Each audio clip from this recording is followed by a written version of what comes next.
Bom, nesse primeiro vídeo a gente vai demonstrar a estrutura de um módulo do Snap. Vamos dar uma repassada em cada uma das pastas e falar sobre cada uma delas. Para esse exemplo eu vou utilizar o módulo de exemplo do Snap. Esse módulo de exemplo ele foi feito exatamente para ilustrar e para exemplificar a criação de um módulo no Snap. Ele é um projeto open source e está disponível no GitHub nesse repositório Open Source. Pode ser baixado por qualquer um e alterado livremente. O código está todo documentado, né? Realmente para exemplificar o uso e a criação de novos módulos. Para esse exemplo, para esse vídeo, eu estou utilizando esse módulo exemplo da versão 1.4 do Snap. Seria só essa pasta aqui. Eu já tenho ela instalada aqui. Seria essa pasta exemplo. E aqui eu tenho a estrutura do meu módulo. Sobre algumas das pastas da estrutura padrão de um módulo, né? Além da estrutura MVC que o módulo deve seguir, que seriam as pastas de controladores e views, né? Existem algumas estruturas já pré-determinadas que têm a sua funcionalidade dentro do Snap e o Snap pressupõe que elas estejam ali. Uma delas seria a pasta Actions. A pasta Actions ela vai conter, ela deve conter todas as classes que eventualmente o seu módulo vai utilizar, que definam ações da regra de negócio. Então aqui a gente tem um exemplo dentro do módulo, né? Isso foi uma ação da regra de negócio que foi alterada a partir de uma regra já existente e são classes normais. A única exigência é que elas estendam a classe PBX Rule Action e são bem simples. Depois, mais na frente, no próximo vídeo, a gente vai abordar certinho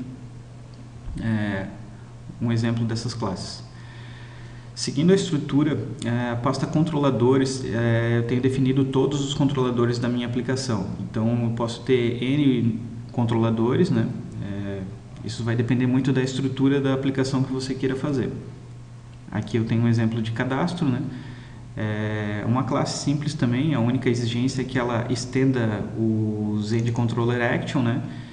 E sendo uma classe de controlador do Zend, cada método tem que ser uma action aqui, mas uma estrutura bem simples e padronizada. Seguindo a estrutura, temos a pasta Forms. Tanto no Snap quanto nos módulos, foi decidido padronizar os formulários tudo em XML, seguindo o padrão do próprio Zend, né?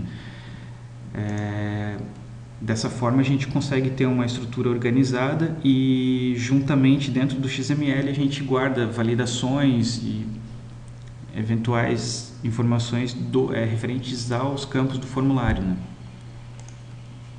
Então é uma estrutura que deve ser seguida. Aqui na pasta Install, a gente, dentro da estrutura de um módulo, ela vai abrigar todos os eventuais scripts de instalação do módulo, e além da estrutura de banco, que talvez seja necessário ou não, mas ficaria dentro da pasta Install. Dentro da pasta lib, nós temos definidos algumas classes. No caso do módulo de exemplo, é uma classe para persistência de informações no banco. Mas o que representa essa pasta lib aqui seria mais ou menos a camada model do MVC. Então são classes que tratam persistência no banco.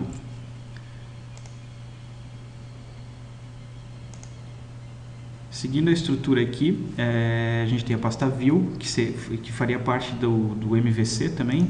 A pasta view ele tem uma estrutura também organizada, né? Nós temos uma pasta para cada controlador. E dentro de cada pasta de controlador a gente tem uma view para cada método do controlador. Seguindo a estrutura aqui, nós temos os descritores dos módulos, né? Então são os dois arquivos que vão identificar o módulo e vão registrar ele no Snap. Seria o info.xml, que contém as informações sobre o fabricante do módulo, a versão, descrição do módulo. E além disso, o arquivo resources.xml, que vai registrar, ele tem a funcionalidade de definir a estrutura de menu e além disso registrar os recursos para o Snap, para que possa ser feito o controle de acesso a cada uma das rotinas individuais, né? Então, essa aqui é a estrutura padrão de um módulo, e mais para frente a gente vai entrar em detalhe de cada uma delas.